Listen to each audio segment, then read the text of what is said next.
ಈ ಪಾದ ಪುಣ್ಯ ಪಾದ, ಈ ಪಾದ ದಿವ್ಯ ಪಾದ,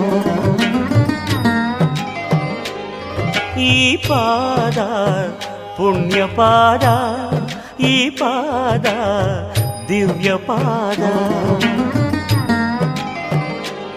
ಮನೆಗೆ ಬಂದು ಹೋದ ಪ್ರಥಮ ಲೋಕಪಾದ, ಮುಗಿಯದೆ ಹೋದ ನನ್ನ ಈ ಕರಬೇಕೆ, ಈ ಕರಬೇಕೆ, ಈ ಪಾದ ಪುಣ್ಯ ಪಾದ, ಈ ಪಾದ ದಿವ್ಯ ಪಾದ.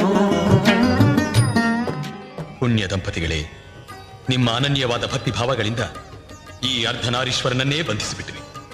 ಪ್ರಜೆಗಳೆಲ್ಲ ನಿಮ್ಮ ಹಾಗೆ ಮೃತ್ಯುವಿಗೆ ಭಯಪಡದೆ ಧರ್ಮದಿಂದ ನಡೆದುಕೊಂಡರೆ ಈ ಪ್ರಪಂಚವೇ ಒಂದು ಧರ್ಮಸ್ಥಳವಾಗಿ ಪ್ರಕಾಶಗೊಳ್ಳುತ್ತೆ. ಅಸ್ತು.